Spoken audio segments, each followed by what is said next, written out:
Hey guys, and welcome back to my channel. This week is going to be my 26-week update. So we are now into 6 months pregnancy, and I wanted to share some updates with you guys, so I hope you enjoy it.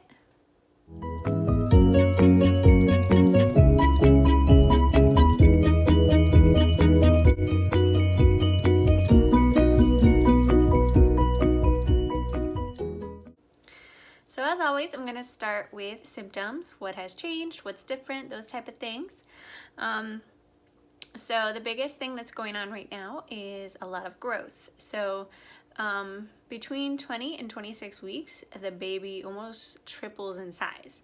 And it was really cool because when we went to the birthing center, the midwife showed me the difference between a fetus at 20 weeks and 26 weeks, and it is a huge difference. So that would definitely explain why the belly has grown and is much more noticeable now. I know for the first trimester and up to about 20 weeks pregnant, a lot of people kept mentioning how small I was, how I was barely showing, all that, and then hello, here's the bump. So don't worry, it's here and it's here to stay and it's growing. Besides that, I'm also starting to develop that dark line that goes from your belly button down. That's pretty normal. It's a change in pigmentation, and it happens to most pregnant women during the second, third trimesters, and it usually fades up to a year afterwards. So totally normal, but that is definitely noticeable now. And then to combat my insomnia, I started taking melatonin. I did my research and made sure it was safe. They said that it's natural, and as long as you stay below 3 milligrams, you should be fine. However, you should be wary when you get close to delivery time, because melatonin is actually one of the hormones that induces labor. So for now, it's safe, but I might kind of wean off it as I head into the late third trimester, just to be safe. And then as far as like my energy levels, they kind of come in spurts.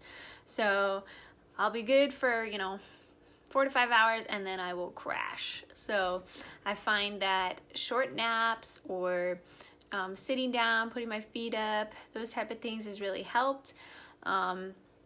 Usually in the morning I feel good, I'll go to work, and then after work I'll be pretty exhausted, but going to the gym, getting up, moving around, those type of things really helps a lot too. So just getting the blood flow going and getting the brain working.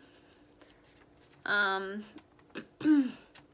so also I've gained about 15 pounds so far, so I've been careful to try and avoid varicose veins.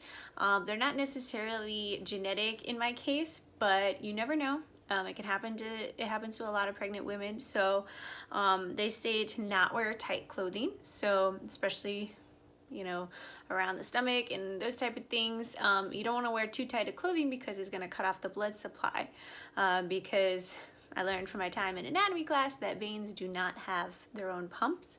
So the only way that the blood in your veins gets back to your heart is through gravity, basically. So don't wear too tight of clothes because you'll cut off that gravitational pull, as well as make sure I put my feet up at night so that the blood can go from my feet back to my heart. I've also been trying to sleep on my sides. I've been getting a lot better at it with the pregnancy pillow. They say the left side is the best with your legs and knees bent around the pillow.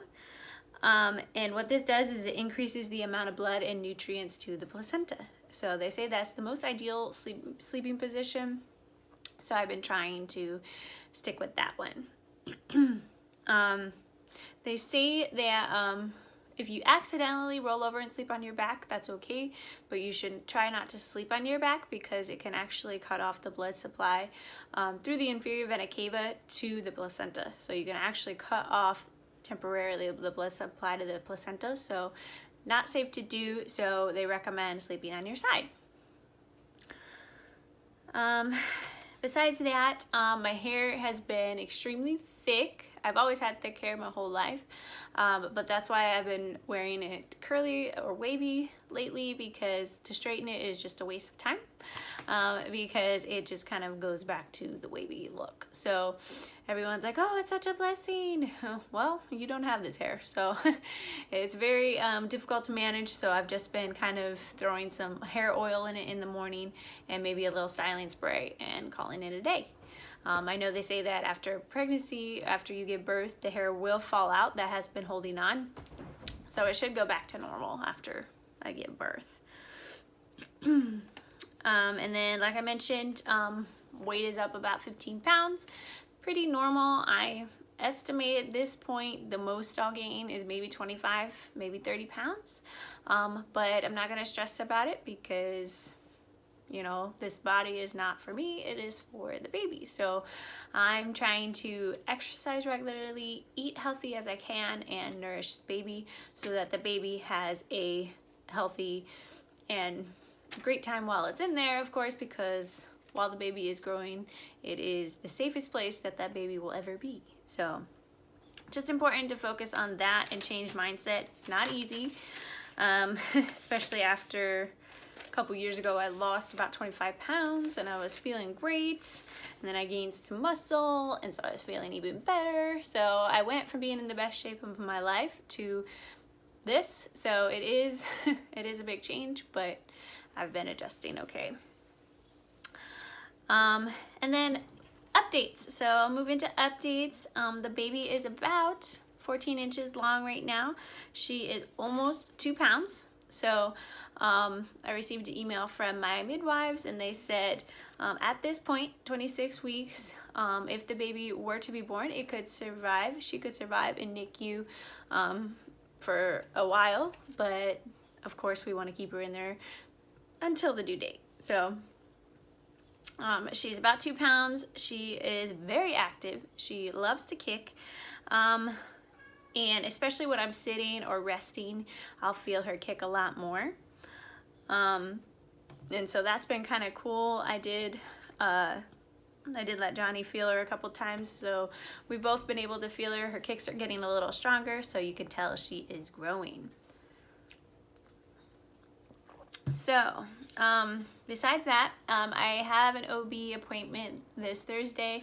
I am keeping my appointments with my OB only because it is California law that the baby must be examined by a physician 1 week after she is born.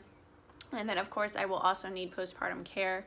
The midwives do provide up to 6 weeks postpartum care, but I do want to make sure that I have my OB just in case. And we learned something interesting this week in our evidence-based birth class through our Zoom call.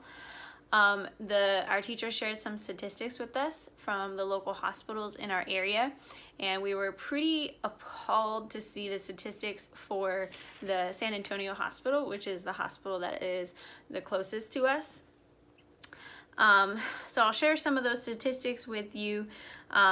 Their C-section rate is 28%, which is actually the second highest in the region. So that was pretty alarming, as well as their VBAC rate, birth after C-section, was 0, meaning that they don't allow it.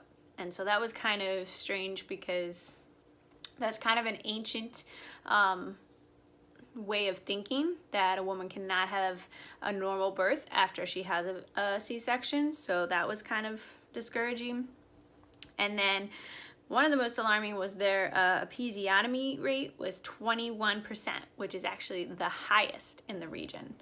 So evidence is pointing more and more towards that most of the time episiotomies are unnecessary. So the fact that there are some doctors in this hospital especially that are performing them regularly is very discouraging. So those statistics really affirmed that we made the right decision going with the birthing center, and that I really believe that we're going to get the best care possible, and that it's going to be evidence-based, and that we're not going to be treated like I have some disease or something.